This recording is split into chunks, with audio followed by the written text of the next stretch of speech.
it's pretty much mainstream Christian orthodoxy that homosexuality is a sin. What specifically did you find that counteracted that narrative?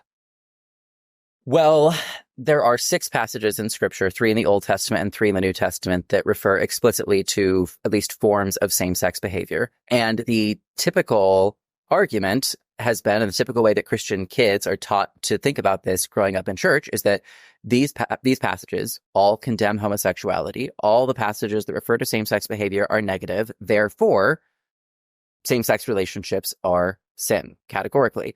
There's a kind of neatness and logic to that. But a question that then raises is, well, what type of same-sex relationship or same-sex behaviors are being described and condemned in Scripture? Are they substantially similar to the sorts of marriage relationships that we're talking about today, or are they fairly different? And so that was where my study initially took me, and I believed and still believe that there are substantial differences between the forms of same-sex behavior that are described and condemned in Scripture and the sorts of same-sex marriage relationships that we're actually discussing and addressing in the church today. So that's one critical component of it. There's another component as well, which is it's certainly true that an argument from silence can only take you so far just because something is not explicitly condemned in Scripture. So, for instance, the story of Sodom and Gomorrah in Genesis 19 describes a threatened same-sex gang rape, which I think we can all agree is very wrong.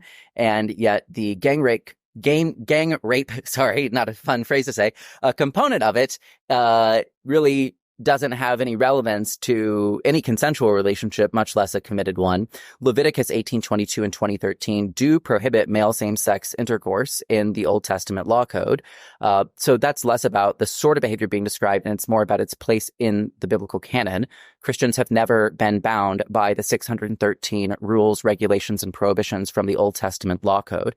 And so, yes, Leviticus does prohibit male same-sex relations, and that has never applied to Christians in the way that it did to the ancient Israelites. You really have to look to the New Testament, where you do have 3 texts, the primary one of which is Romans 1:26 through 27, where Paul is describing and condemning same-sex behavior.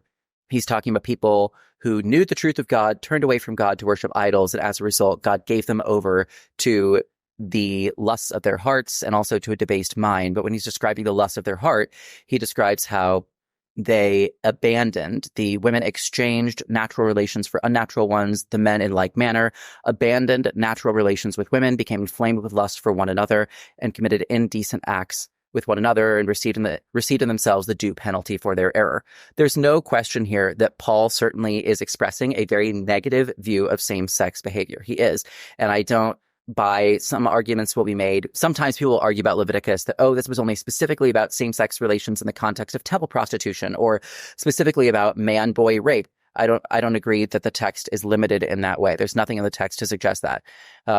Likewise with Romans 1, while Paul is talking about idol worship, there's nothing to indicate that his rejection of same-sex relations is rooted in somehow a temple prostitution practice or something like that. I think it's not just Paul. If you look at the early Christians as well, they all had an unremittingly negative view of same-sex relations. The question is why?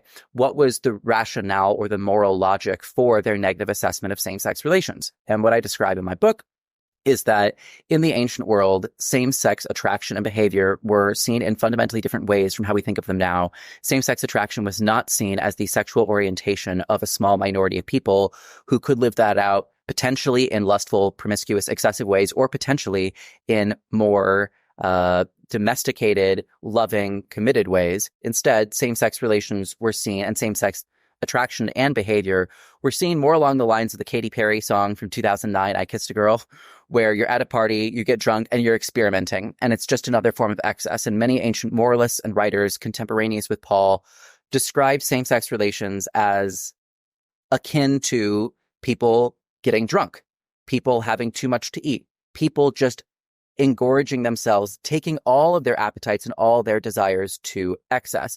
That actually makes a lot of sense given that the primary forms of same-sex practices in the ancient world that were widely known and discussed all fit into a paradigm of lustful, self-seeking excess. You've got pederasty in ancient Greece and to some extent as well in ancient Rome. That is adult men and adolescent boys, really creepy practice. You also have very common in Rome prostitution, men often they would use their own male slaves. There was always, though, a class hierarchy or a status hierarchy between the partners. So that's why the only form of, even though ancient Greece accepted something that virtually everyone today would abhor, which, right, adult men having sex with adolescent boys, it's criminal and it should be. Even though they accepted that, they would not have accepted two adult men being in a committed relationship with one another because there was no clear status hierarchy between the partners. And in ancient societies that were predicated on the hierarchy of men over women, in order for any form of sexuality to be accepted, it had to conform to that basic patriarchal logic. And so a same-sex union, same-sex behavior really could be accepted so long as it had this hierarchical valence to it that reflected the patriarchal ordering of society at large. So that's why you get these practices, pederasty, prostitution, sex with slaves, all of which should be rejected. And many non-Christians today would also reject all of those practices as well.